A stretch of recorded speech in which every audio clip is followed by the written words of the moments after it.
6, que es el que nos toca esta noche en el recorrido que estamos haciendo a través de estas cartas de Pablo tan hermosas. Capítulo 6, verso 1, dice la palabra: ¿Osa alguno de vosotros, cuando tiene algo contra otro, ir a juicio delante de los impíos y no delante de los santos? Padre, yo te ruego en el nombre de Jesús que hoy tú hables a través de tu palabra, Señor, y nos enseñes el camino, la verdad, y que nos muestres esa vida maravillosa que tú, Señor, nos regalas a diario, pero que sin darnos cuenta la desperdiciamos. Bendice, por favor, nuestros corazones con la palabra y úsame, te ruego, úsame para llevar un mensaje de bendición a mis hermanos. En el nombre de Jesús. Amén y amén. Pueden sentarse, mis amados hermanos. Ya hablamos acerca de lo que ocurría en esta iglesia de Corinto y de cómo se estaba dando un caso bien delicado, bien horrible, de un hijo que tenía una relación con la esposa de su papá y que la iglesia se hizo de la vista gorda. Y vimos todo lo que Pablo les dijo acerca de ese caso y de cómo esa persona tenía que ser o restaurada, y si no hacía caso en algún momento, pues excluida de lo que era el grupo de los creyentes de la iglesia de Corinto. Pero acá en este capítulo 6, continuando un poco con el tema de las cosas que estaban mal en esta iglesia, él empieza a desarrollar esta enseñanza acerca de los pleitos legales que había entre algunos hermanos dentro de la iglesia. O sea, había un serio problema en esa iglesia. Era una iglesia económicamente que estaba bien, porque el lugar Corinto era un puerto que otorgaba una posición estratégica para lo que era el imperio, y ahí pasaba el tráfico de todo lo que se llevaba y se traía, ya sea de África, de Egipto, de Israel, todo pasaba por ese puerto de Corinto. La mayoría de embarques por ahí era el lugar donde atravesaban. Incluso los romanos hicieron un canal en ese lugar, y hablamos de toda la riqueza que se desarrolló en ese lugar. Pero también a la par de la riqueza, también la corrupción. Ese lugar no era muy distinto a lo que es Guatemala hoy día. Un lugar en donde existía delincuencia, donde existía una serie de aberraciones sociales, en donde se estaba dando, como en un caldo de cultivo, una serie de gérmenes de la sociedad, como lo son los vicios y las malas costumbres. Y entonces Pablo le escribe a esa iglesia, y en esta carta, y en esta parte precisa de la carta, él les empieza a hacer ver lo ridículo que es llevar un pleito entre hermanos delante de gente impía, de gente que no cree en el Señor. Cuando el Señor dice en su palabra que nos tenemos que amar unos a otros. Ahorita cantamos eso que escribió el apóstol Juan en su carta, ¿verdad? Ese canto de bienvenida es palabra del Señor, porque dice: amémonos unos a otros, porque el que no ama no ha conocido a Dios, no conoce a Dios el que no ama. ¿Saben una cosa? Muchas veces nos preguntamos por qué la sociedad está como está.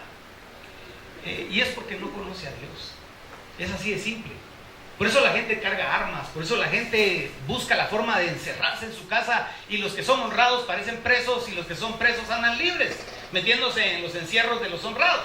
Y así vemos cómo la sociedad está viviendo un tiempo tan difícil, como le escribió Pablo a uno de sus fieles seguidores, así no estoy mal, a Timoteo, donde le dice él: en los últimos tiempos habrá tiempos, valga la redundancia, peligrosos, ¿verdad? Hombres amadores de sí mismos y una serie de cosas y circunstancias que se adaptan igual a este esquema de sociedad en Corinto.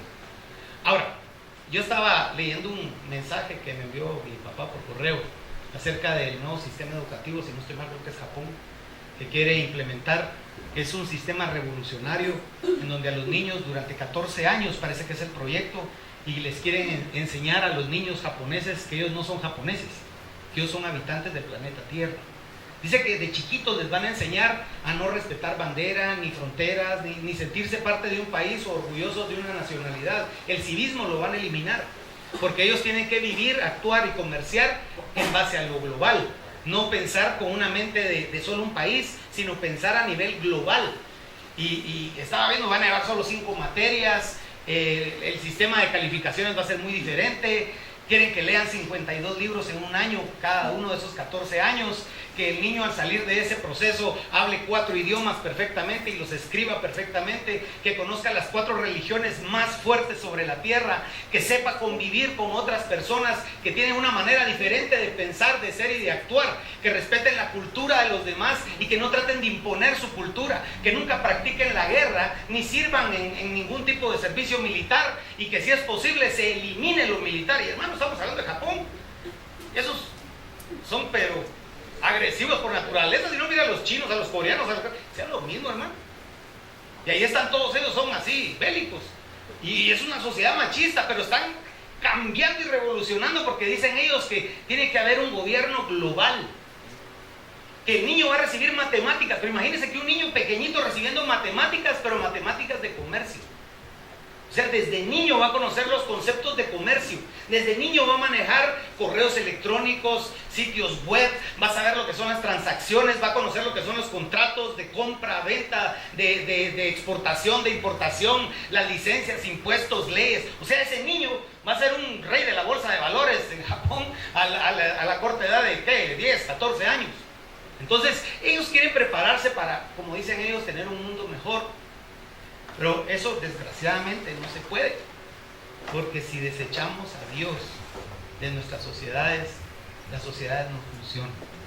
Porque dijo el Señor claramente en su palabra, cuando habló de la parábola, se recuerda de la viña, de que dijo: yo soy la vid, ustedes los pámpanos.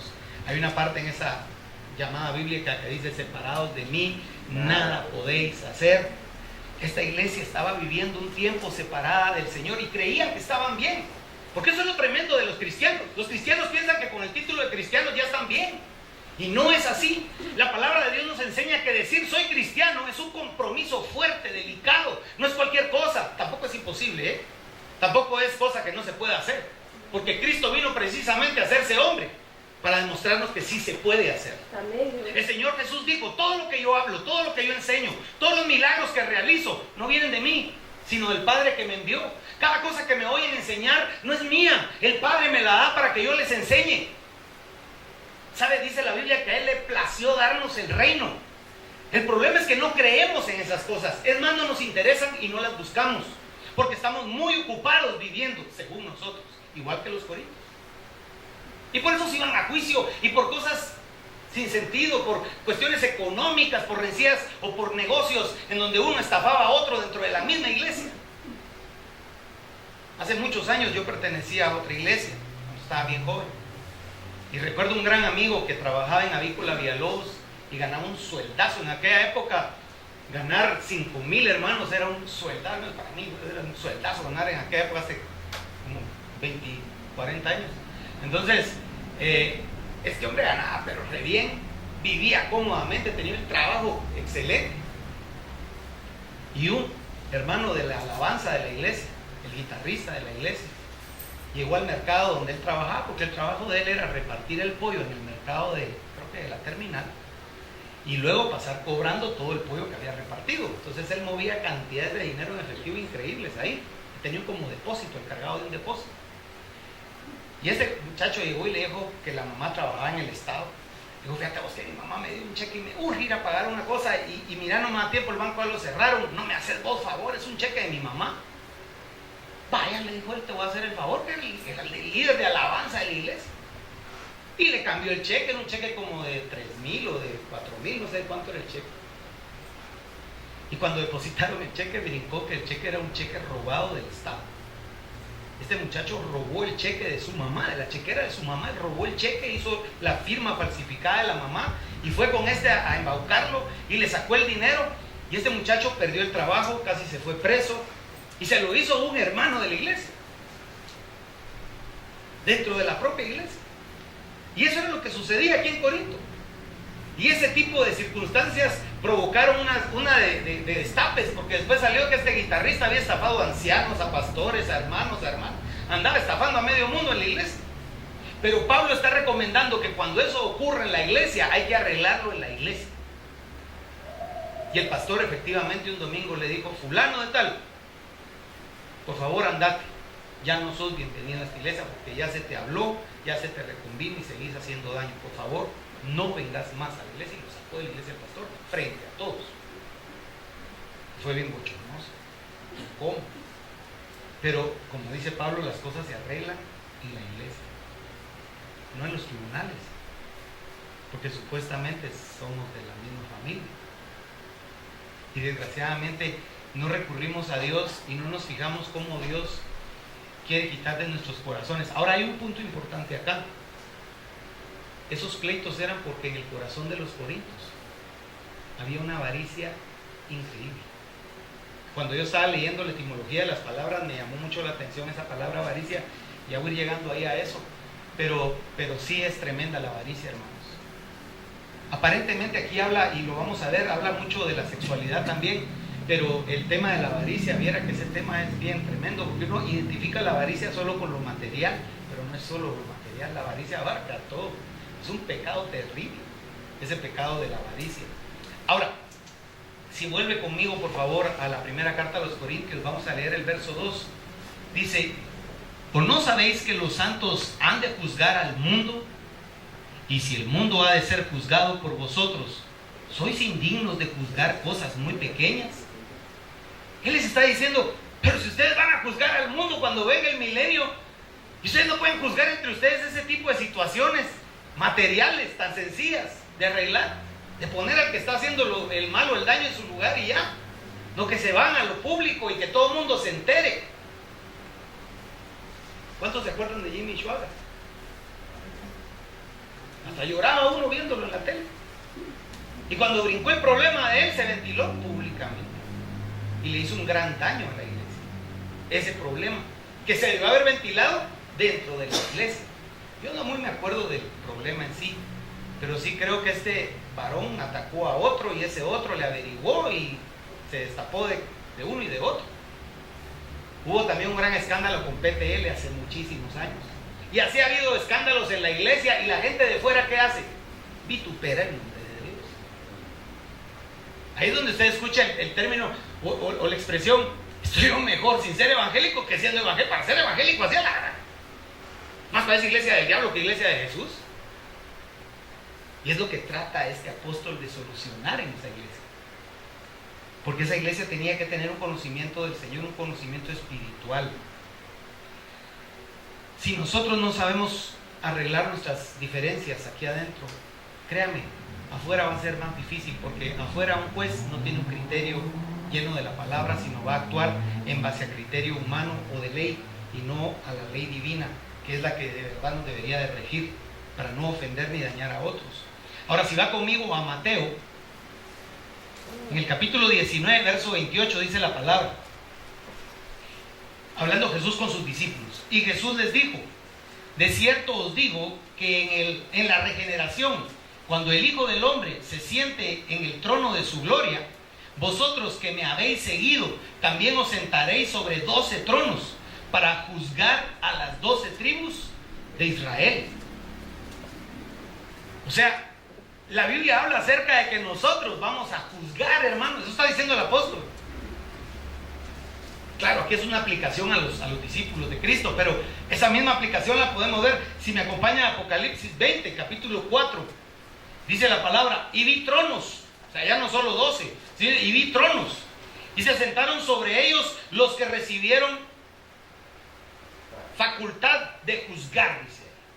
Y luego empieza a hablar de algo que viene a colación, y dice: y vi a las almas de los decapitados por causa del testimonio de Jesús y por la palabra de Dios, los que no habían adorado a la bestia ni a su imagen, y que no recibieron la marca en sus frentes ni en sus manos, y vivieron y reinaron con Cristo 1000 años.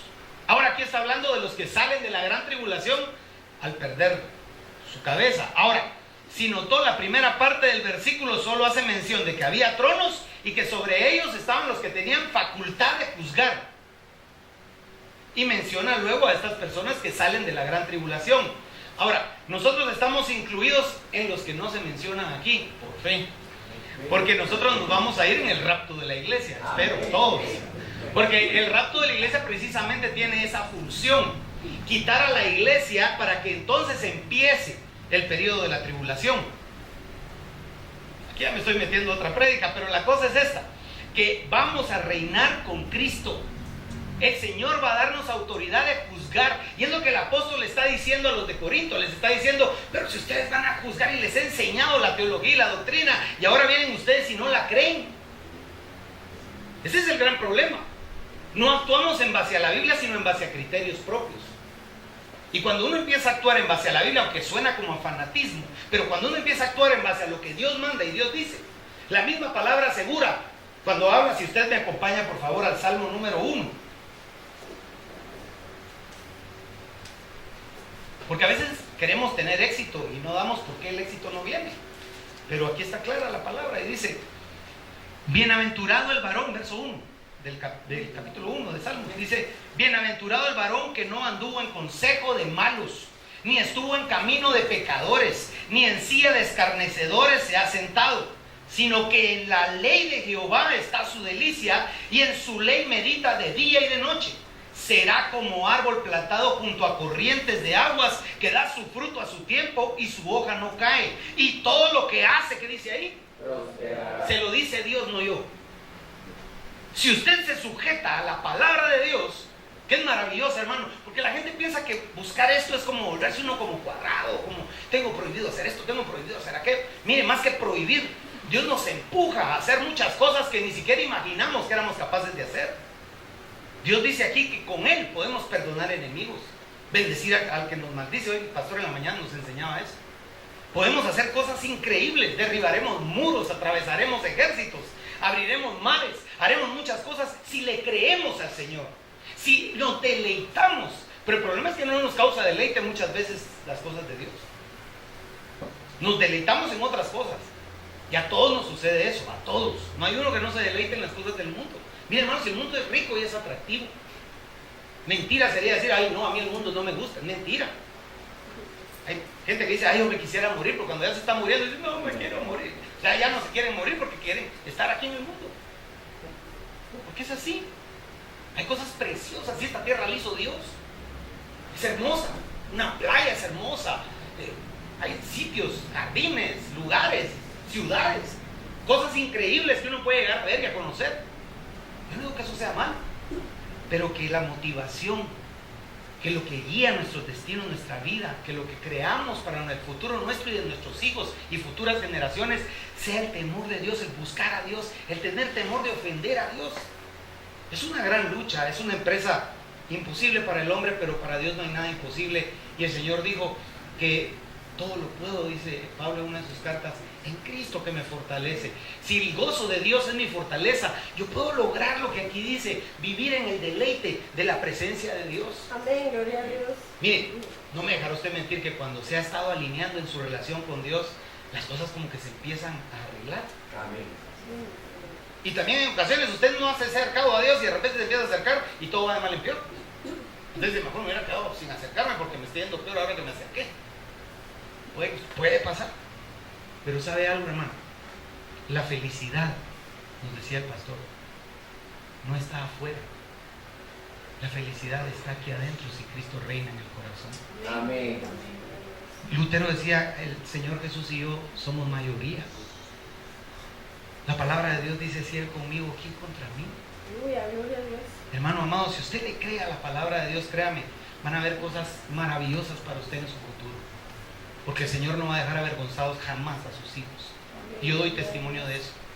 He pasado muchas pruebas y muchas angustias, pero de todas me ha librado el Señor, como está escrito en la Biblia. Él siempre nos libra, Él siempre nos ayuda, el Señor nunca nos deja ni nos abandona. Volviendo a la carta, en el capítulo 6, verso 3 de Corintios, dice, ¿o no sabéis que hemos de juzgar a los ángeles? ¿Cuánto más las cosas de esta vida? Si pues tenéis juicios sobre cosas de esta vida, ¿ponéis para juzgar a los que son de menor estima en la iglesia? Y dice acá, para avergonzaros lo digo. Pues ¿qué? ¿No hay entre vosotros sabio, ni aún uno, que pueda juzgar entre sus hermanos? Dice acá. ¿Sabe algo? Si había algo que de lo que se sentían orgullosos los de Corinto, era de que había mucha cultura griega y mucho conocimiento, podríamos decir como conocimiento de las grandes ciudades o países del primer mundo. La gente se la llevaba de muy preparada. Incluso ahí había un templo, como platicamos, el más grande, lleno de sacerdotisas que realmente ejercían la prostitución dentro del templo y satisfacían los apetitos sexuales de todos los que vivían ahí en ese lugar. Ese era el avance que había dentro de ellos. Ahora, Pablo tenía que tratar ese tema con la iglesia, porque la iglesia se estaba contaminando con esas cosas, pensando que eso era el camino. ¿Sabe una cosa? Los griegos, por ejemplo, en la línea de los estoicos, de la filosofía estoica, ellos decían que el asiento del espíritu era el alma y que el cuerpo era algo que ahí estaba, pero que la verdadera libertad era cuando moría una persona, porque entonces era desatada de este cuerpo que lo limitaba. Pero Pablo está diciendo que en nosotros no solamente está nuestro espíritu en el cuerpo, sino está diciendo Pablo que el Espíritu Santo, aquí lo vamos a ver más adelante, habita en nuestro cuerpo y somos templos, dice, del Espíritu Santo. Cuando les digo somos templos del Espíritu Santo, a los corintios les estaba dando una gran imagen, porque ellos veían todo el tiempo ese gran templo de pecado. Y les estaba diciendo, ustedes no son así, ustedes son un templo hecho por la mano de Dios, porque la Biblia dice que Dios no habita en templos hechos por la mano del hombre. Dios habita en los templos que Él hizo con sus propias manos, y ese es cada uno de ustedes. La iglesia no es un edificio, hermanos. Amén, gloria a Dios. La iglesia no es un edificio. La iglesia somos cada uno de nosotros. Somos el cuerpo de Cristo. Unos capítulos atrás, en esta misma carta, él compara la iglesia con el cuerpo de Cristo y usa esa analogía, pero ahora va a usar esa analogía para individualizarla y poner esa analogía en cada uno de los creyentes de esa iglesia. Tenemos que entender que en nosotros habita la presencia del Todopoderoso Dios. Eso, de verdad es algo increíble. Yo no sé por qué a veces los siervos de Dios se pelean por títulos o sacan a relucir grandes títulos como apóstol, profeta, y les gusta que les llamen con doctor y con un montón de títulos, cuando no hay más cosa más grande o título más alto que ser hijo de Dios. Amén. Ser redimido, rescatado. Dice que Él nos rescató de la vana manera de vivir que heredamos de nuestros padres. Nosotros somos comprados por precio. Y más adelante vamos a ver que no nos pertenecemos ni siquiera a nosotros mismos. A veces la mamá le dice a los hijos o a las hijas, ay, mija, cámbiate esa ropa, peinate de otro modo. Déjame, es mi ropa, es mi gusto, es mi pelo, yo quiero, es mi cuerpo, es mi vida. Cuando uno es joven, ¿verdad? ¿Cómo usa ese argumento? Pero aquí la Biblia está diciendo que no. Si usted es hijo de Dios y aceptó a Cristo en su corazón, ya no es dueño de su cuerpo. Porque ahora su cuerpo le pertenece a Él, porque pagó un precio de sangre por ese cuerpo suyo. Mire, tan importante es el cuerpo, que si no, no dijera en la carta de los tesalonicenses y en la carta de los corintios, que esto mortal se va a vestir de inmortalidad. No diría que este cuerpo va a ser transformado en un abrir y cerrar de ojos a la final trompeta, porque dice sonará, va a sonar. Y en ese rapto glorioso usted se va a transformar, su materia va a ser transformada. Voy a decir, pastor, que vamos a tener 20 años, que no sé si 20, 15, no sé cuántos años vamos a tener en ese cuerpo. Y si vamos a estar igual, no importaría. Pero es un cuerpo que ya no se enferma, no se destruye, no se cansa, no tiene que dormir, no tiene que respirar. No necesita un planeta para poder subsistir. No necesita vehículos para irse de un lugar a otro. No necesita ir a escuelas, porque todo el conocimiento de Dios lo va a tener usted. Así dice la Biblia, pero nosotros tenemos la mente de Cristo. Yo no sé si alguna vez usted se ha detenido a pensar un poquito en lo que va a ser su eternidad, pero cuando usted ve la eternidad a través de la Biblia, da unos deseos de irse a la eternidad, porque la realidad es que lo que nos espera es maravilloso, hermanos. Lo que Dios tiene preparado es algo increíble. Pero créame, la materia que lo forma hoy, su cuerpo, es bien importante, porque dice Pablo que es un templo. Es un templo donde habita la presencia del Espíritu Santo. Versículos del 6 al 8 de 1 Corintios 6. Dice, sino que el hermano con el hermano pleitea en juicio, y esto ante los incrédulos. Así que por cuanto es ya una falta en vosotros que tengáis pleitos entre vosotros mismos, ¿por qué no sufrís más bien el agravio? ¿Por qué no sufrís más bien el ser defraudados? Pero vosotros cometéis el agravio y defraudáis. Y esto a los hermanos. Ya está diciendo, ustedes se hacen daño unos a otros dentro de ustedes. Ni siquiera con otra gente, que entre ustedes, está diciendo Pablo. Y están dando un mal testimonio. Todo creyente debe librarse de actitudes mezquinas. Hace mucho tiempo también, recuerdo una ocasión en la que había un muchacho que le estaba haciendo daño a una joven que manejaba la cámara de la iglesia. Y ese muchacho le hacía daño, y el hermano de esa joven fue en el parqueo de la iglesia y lo sacó del carro por la ventana y lo iba a golpear.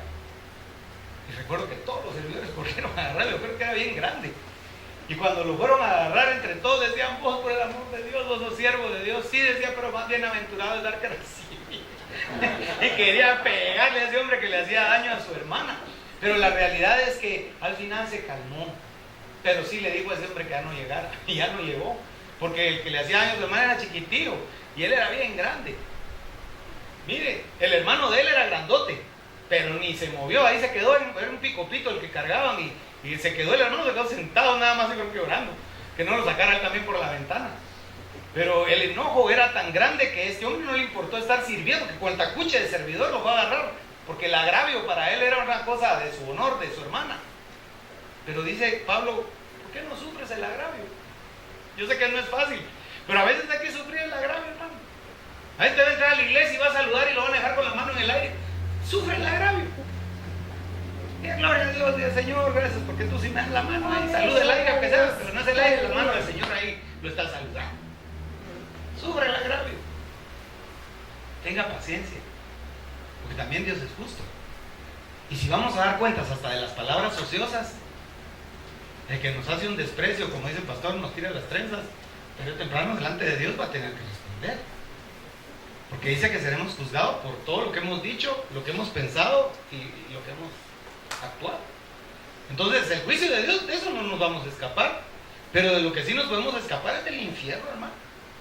Pero si no sufrimos los agravios, y dice él ahí, ustedes sufren el agravio, pero también ustedes hacen agravio, porque está diciendo, ustedes se están lastimando unos a otros. Es como en la pareja, ¿se ha fijado? Que uno con la pareja es con la que más pelea, ¿verdad? Uno no debería pelear con su pareja, pero uno pelea con la pareja, hermano.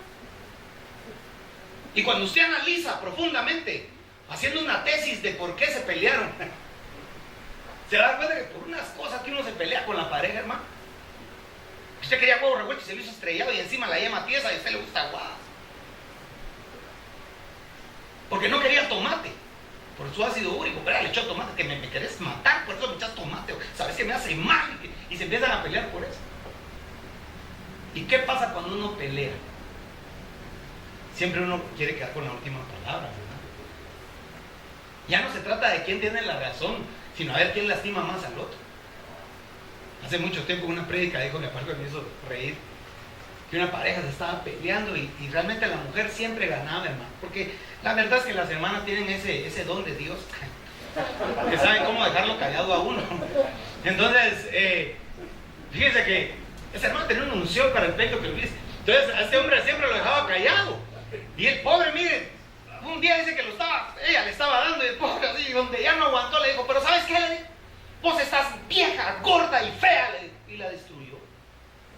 Al punto que se quería divorciar de él. Porque ella no era arreglar el problema, ella me golpeó, ahora la golpeó más duro. Y ese es el problema en los pleitos, que no es de buscar la solución, sino que me las paguen. Y Pablo sabía de eso, hermano. Porque cuando se convirtió Pablo, nos dice la Biblia, y Pablo iba cantando y como un cervatillo alegre, brincando cuando iba camino de...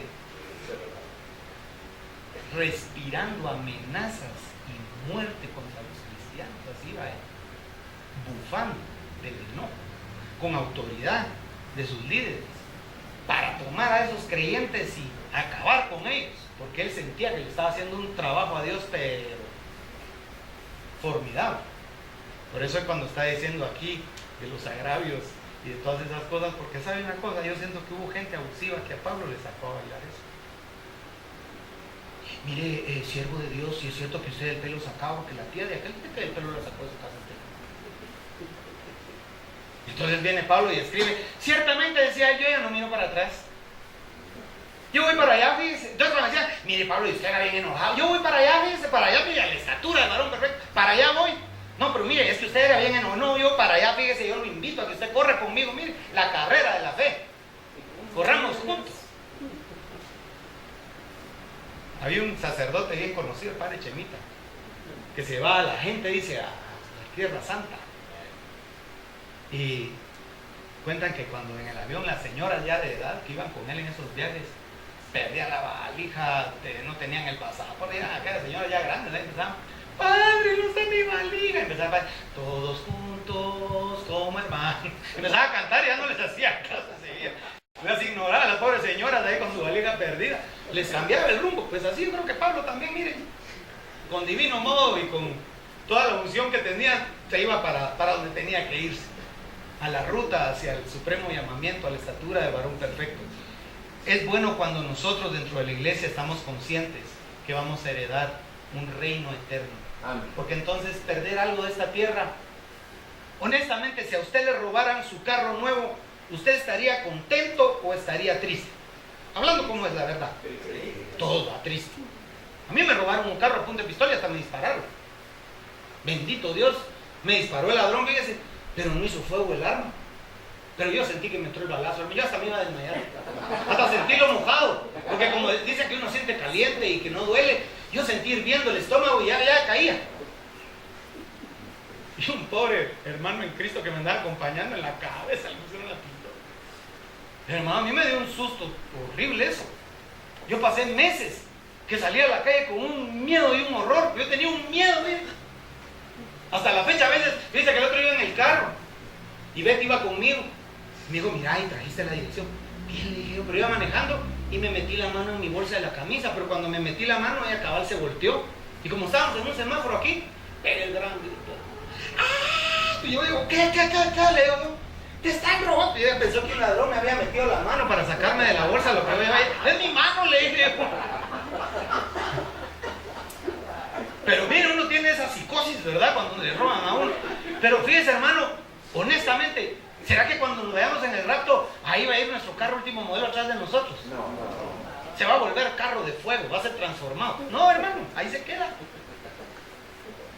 Y todo lo que trabajó usted por años, ¿sí? Para que el anticristo lo disfrutara. No, mire, de verdad, no se enraíce en esta tierra, no eche raíces aquí, mejor eche raíces allá como el árbol plantado junto a las corrientes. Plante sus raíces en la eternidad, no las plante aquí. Mire, si usted tiene aquí, disfrute y goce cuando tenga. Cuando Dios le dé algo, gócelo. Si tiene para viajar, viaje. Si tiene para comer, coma. Si puede comprarse algo, cómpreselo, póngaselo. Mire, ni espere. Mi mamá sí nos enseñó. Mi papá nos compraba el estreno en Navidad, como ahí por el 13, 14 de diciembre, andábamos estrenando ese día. Y mi mamá decía, ahí se muere uno y no se ponen las cosas. Y nos poníamos los estrenos, ya cuando volvíamos a empacar y en Navidad lo abríamos. ¡Ay, qué lindo! Volvíamos a darle regalos un beso. Todavía que, mire, de verdad, si tiene un plato y usted se lo puede comer, cómaselo, disfrúteselo. Cuando llega a su casa y mira a su esposa tan linda, gócela, disfrútela. Pero, hermano, de verdad, si tiene a sus hijos, góceselos. Goce a sus hijos, disfrute su vida. Solo hoy tenemos, mañana quién sabe. Amén. Y estos vivían peleando por deudas y por qué, que me prestó y no me pagó y que es un y están ahí yéndose a juzgados terrenales. Y está diciendo, ¿qué están haciendo ustedes, Corín? ¿Qué están haciendo? No pierdan lo mejor de sus vidas en estar peleando. Amados hermanos, créanme. El otro día me mandaron un correo que decía, para usted, ¿qué es un minuto? Yo había pensado, minuto, nada. Dice, pero para un enfermo de cáncer terminal es un momento más para estar con su familia y para pedirle a Dios una nueva oportunidad. El papá de Betty se está yendo. El cáncer está en él, se lo quiere llevar. Pero ya sabemos que él ya no se puede morir, porque cree en el Señor. Y le abrió su corazón al Señor. Hermano, nosotros ya ni eso nos puede quitar el enemigo, la vida. Ya no puede, porque nuestra vida es eterna. Por creer en el Señor. Entonces, si usted es eterno, si va para la eternidad, si va a tener mansión en el cielo, porque mire, Dios no es pichicato, ¿no? Créeme que no va a llegar uno al cielo y va a llegar el Señor, mira, esta covacha es tuya, ¿no? Ahí no va a haber covachas, hermano, ahí solo miren mansiones. O sea, te va a decir, no puede ser, no puede ser que esta sea mi casa aquí. Y el Señor le va a decir, pues esta es tu casa. Gloria a Dios. Especial, hecha con amor por mí mismo para ti. Le puse los colores que te gustan, le puse los aromas que te gustan. Mira las flores que diseñé para ti, inventé flores nuevas para tu jardín. Aleluya. Hermano, Dios es maravilloso. Y si Dios es así, dice que Él dio su vida por nosotros, ¿por qué a nosotros no dar la vida por los que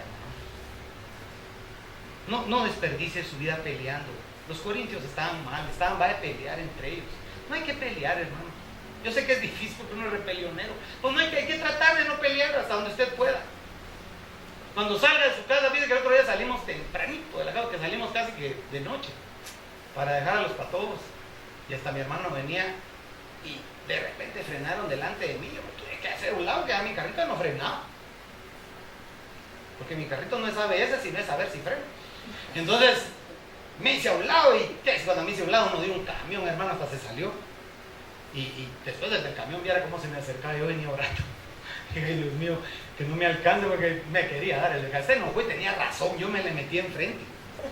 ¡Hala, qué feo siente uno!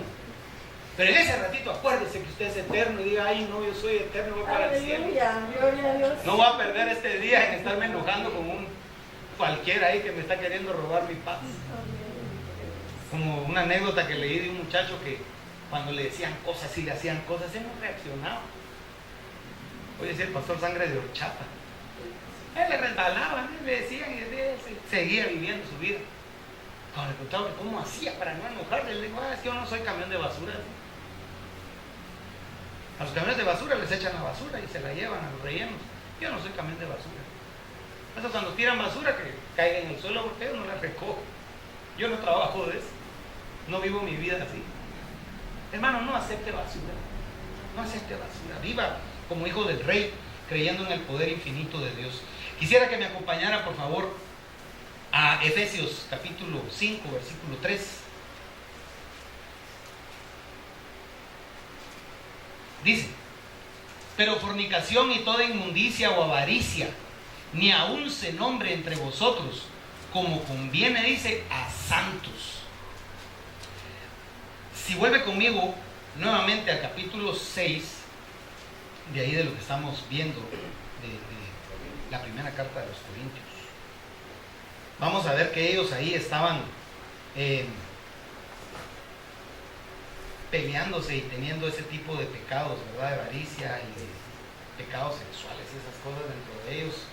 Y el Señor les estaba reconviniendo ahí a través de este siervo, pero también a los efesios les digo eso. Pero fornicación y toda inmundicia o avaricia ni aún se mencione. Dice la palabra, verso 9.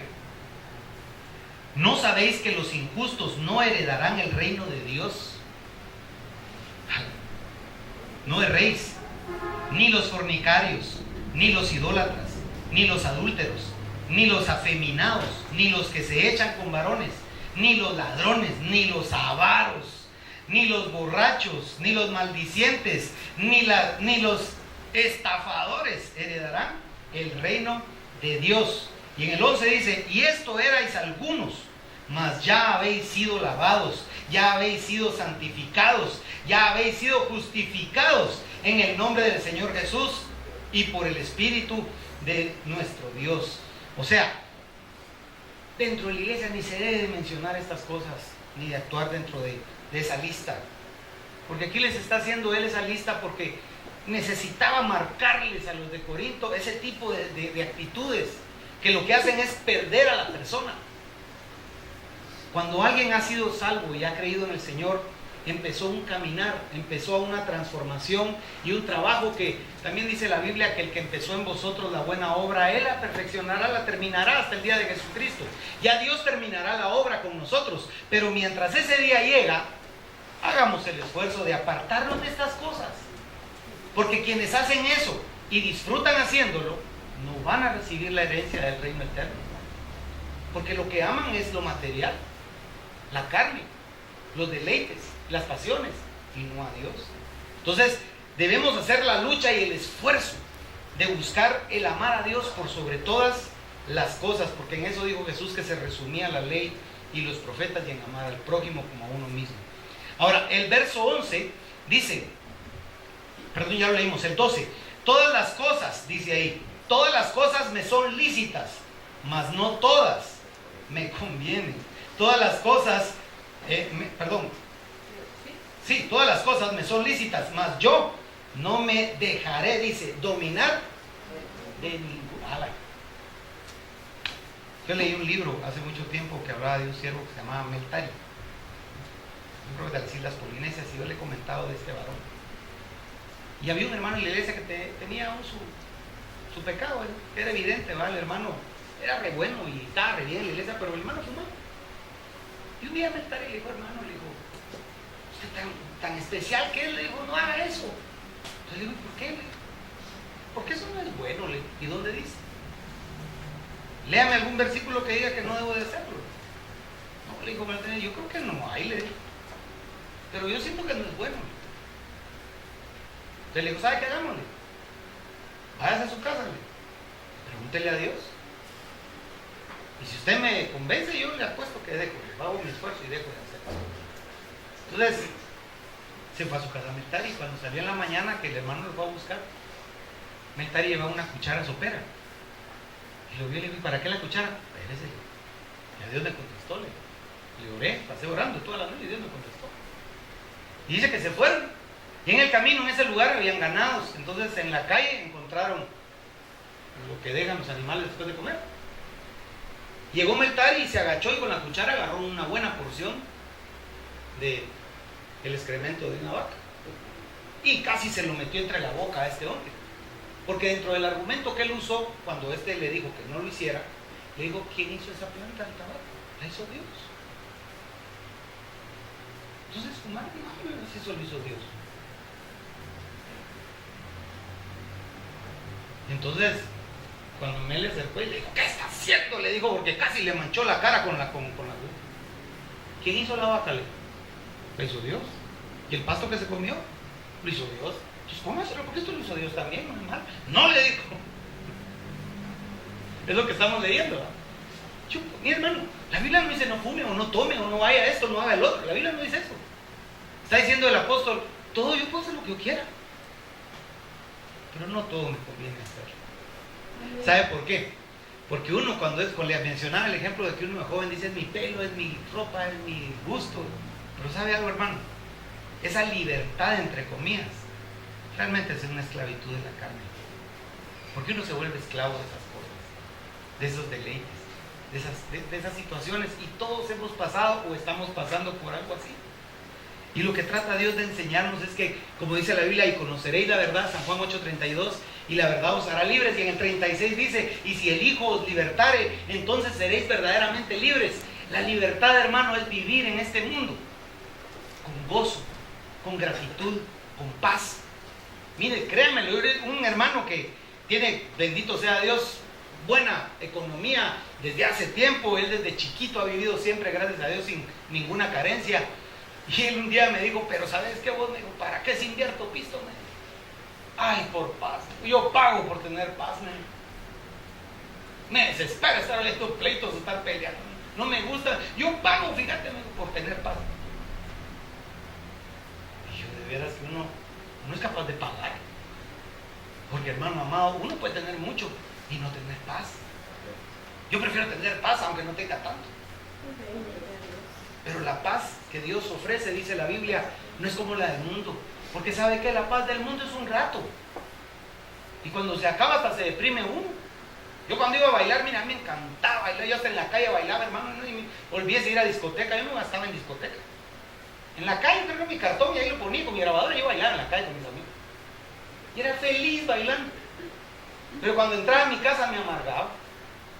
Y solo amargado vivía. Y mire cómo es la genética. Mi hija, cuando nació, ni lloró. Se despertaba en la mañana riéndose. Y mi papá siempre nos había dicho, ay, cuando tengan sus hijos van a pagar todo lo que se dan.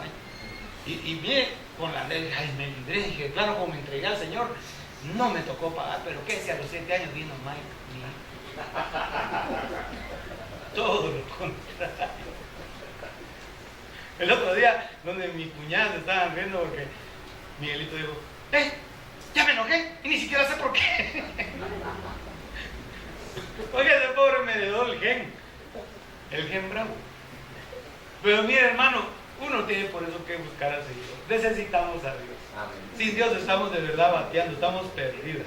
Tenemos que tener a Dios en cuenta y bien arraigado en nuestros corazones. Le hablaba un poco de la palabra esta de la codicia. Y el griego de esa palabra es pleonectes. Y dice que eso es un deseo de añadir y de tener, que es tan grande la necesidad que uno transgrede la ley y arruina a otros con tal de obtener lo que uno anhela y quiere. Esa es la avaricia de la que está hablando. Dice que hay hombres que se jactan de que le quitan la esposa a sus amigos, porque en su avaricia ellos quieren quitarle a sus amigos la esposa. Y yo lo viví porque cuando estábamos recién casados teníamos una panadería y dije que era mi cuate, y ese nunca fue así amigo íntimo, pero cuando puse mi panadería y Betty me ayudaba, ahí vivía metido, iba a platicar con Betty, hasta que un día dije, ay Dios, mira mijito, le dije, te voy a agradecer que ya no estés viniendo tan seguidito a mi casa, le digo que no me parece. Sí, mi hermano, en mi casa, mis pantalones. Ya me le andaba ahí dorando la píldora a la vez. Y dije, aquí me pongo pilas o me bajan de la bicicleta. Pero hay hombres que se jactan de eso, hermano. Y mire, tan es cierto lo que le estoy diciendo, que este muchacho se casó y con la esposa de su gran amigo que se estaba muriendo en los riñones, y al final se murió y se quedó con la esposa, pero se metió con ella antes de que el otro se muriera. Entonces yo no andaba muy lejos de sí vi lo que estaba bien. No, en Betty se estaba portando bien, no piense mal de mi mujer. Pero este cuate yo sí le vi los ojitos, dije, a mí no me viene a ver, está viniendo a tirar su abonito, endulzar oído. Entonces le dije, no, mijito, ya no te quiero aquí. Era grandote, pero tenía chelitos. Ahí valió el carácter. Pero hermano, es lo que le digo, uno no se da cuenta de lo que es la codicia, la avaricia extrema. Mira a los narcos. ¿Usted cree que son narcos porque les gusta? Les gusta la plata y la vida que les ofrece ese tipo de negocio, el mejor negocio del mundo. Todos sabemos. Pero dígame si no es doloroso ver las noticias cuánta gente inocente muere a diario por ese negocio. No nos vayamos tan trágicos. La comida rápida daña. En México están afligidos con la epidemia de obesidad que había. Todos los tacos y todo eso que comen ellos tan grasoso, tenía a todos los mexicanos gorditos y andan afligidos. Pero son negocios que, si usted se da cuenta, con tal de, hermano, la cura del cáncer, esa ya la tienen. ¿Pero por qué no la sacan? Porque ¿qué hacen con todo el comercio que hay de la medicina y los tratamientos de quimioterapias? Y le aseguro que con el SIDA ya no andan lejos, si no es que ya encontraron la cura. Pero no sale, hermano, porque los grandes consorcios. ¿Por qué no hay carros eléctricos? Si existen desde los años 30 carros eléctricos. ¿Por qué hasta ahora hay luces neón? Si Tesla ya en el 1920-18 ya había desarrollado esas bombillas económicas que hoy compramos en Semaco. Porque los intereses de don Edison estaban por encima del deseo de Tesla, que Tesla decía que la energía eléctrica tenía que ser gratis para todo el mundo. ¿Qué? Como loco lo tuvieron en un lugar hasta que se murió encerrado, aislado. Y cuando se murió, el gobierno de los Estados Unidos llegó y dijo que era secreto de Estado todo lo que había inventado y se lo llevaron. ¿Por qué primero la tecnología pasa por los ejércitos de los grandes países antes de llegar a los civiles? Los inventos más novedosos que usted disfruta hoy, hace 20 años ya los tenían los de los ejércitos. Hace 10 años ya tenían esa tecnología. ¿Por qué? Porque hay intereses creados. Los carros siguen siendo de petróleo y de gasolina, hermano, porque eso es el negocio de mucha gente que no va a renunciar a ese negocio. Así se arruina el mundo. ¿Qué es esta palabra que dice aquí? Deseo tanto poseer y tener que no me importa arruinar y destruir con tal de que yo obtenga mi deleite. Fíjese qué tremendo. Ahora, para ir avanzando aquí, para ya ir terminando, quisiera suplicarle que me acompañara ahí del verso 15 en adelante. Dice: ¿no sabéis que vuestros cuerpos son miembros de Cristo? ¿Quitaré pues los miembros de Cristo y los haré miembros de una ramera? De ningún modo. ¿O no sabéis que el que se une con una ramera es un cuerpo con ella? Porque dice: los dos serán una sola carne. Pero el que se une al Señor, un espíritu es con él. Huir, note lo que el pastor nos ha enseñado por años: no enfrente las tentaciones, por amor de Dios. Huya de las tentaciones. Dice: huir de la fornicación. Cualquiera otro pecado que el hombre cometa está fuera del cuerpo, mas el que fornica contra su propio cuerpo peca. Dice: ¿o ignoráis que vuestro cuerpo es templo del Espíritu Santo, el cual está en vosotros, el cual tenéis de Dios, y que no sois vuestros? Porque habéis sido comprados por precio. Glorificad pues a Dios en vuestro cuerpo y en vuestro espíritu, los cuales son de Dios. Mire qué tremendo esto. Uno debe de vivir una vida en la búsqueda de agradar a Dios. Ese es el secreto, hermano, para que su vida espiritual crezca. No es que usted vaya con este o con aquel y que le van a poner manos y que usted va a temblar y que usted es espiritual. No. La espiritualidad es como la fe, viene por el oír la palabra de Dios. Busque oír palabra de Dios. Anhele, dice Pedro, como niños. Tenemos que desear esa leche preciosa de Dios que no tiene agua, que es pura, que alimenta. Así dice que los niños que disfrutan del alimento de una madre que con cariño los alimenta, así tenemos que ir. Y sabe una cosa, el término Shaddai, aparte de muchas cosas y muchas implicaciones, una que en este caso se aplica es el que saca el pecho para amamantar. Porque Dios los alimenta a través de su corazón, a través de la Biblia. La palabra de Dios, hermanos, es un libro que usted va a ver en estos tiempos. Lo van a atacar con todo, ya lo atacan con todo. La fe cristiana la atacan y los cristianos damos también pie para que nos ataquen. Pero hagamos un esfuerzo nosotros por nuestra relación personal. Hermano, no podemos salvar nosotros a nadie. El que salva es Dios. Es Jesús el que salva. Pero nosotros sí podemos esforzarnos por nuestra relación con Dios. Dios no tiene nietos, solo hijos. Usted tiene que preocuparse de su relación con el Señor y suplicarle a Él que sus generaciones amen a Dios así como usted está luchando por amar a Dios. Esta iglesia de verdad es muy similar a lo que hoy ocurre. Ese ambiente era muy, pero muy similar al nuestro de hoy. El pecado estaba a la orden del día, pero ¿sabe algo? En medio de ese mundo de oscuridad, usted es luz. Jesús dijo que nosotros somos la luz del mundo. Pero también dijo Jesús, cuando se refirió a los religiosos, Él dijo que su interior estaba iluminado por tinieblas. Y dijo Él: y si lo que los ilumina por dentro es tinieblas, ¿cuántas más no serán las mismas tinieblas? Se multiplica la oscuridad, porque son solo religiosos. Mire, amado hermano, hermana, no sea religioso. No sea religioso. Tenga una relación personal con el Señor. Hable con Dios. Busque el momento, busque un minuto, un instante, busque algún ratito en el que pueda usted cerrar sus ojos y hablar con Él. Y si se puede hincar, qué mejor. Pero hable con el Señor, dígale. Y mi mamá el otro día me enseñó algo tan lindo. Me dijo mi mamá: mi hijo, fíjate que aprendí que cuando uno habla con Dios, tiene que hablar así como uno hablaría con el papá o con el abuelito o con alguien que uno respeta y aprecia. Así hable con Dios. Y si está enojado, dígale: Dios, estoy enojado. Si está frustrado, dígaselo: estoy frustrado, me siento tan mal, siento que me dejaste, que me abandonaste. Dígaselo. Lo que tenga que decir, dígaselo.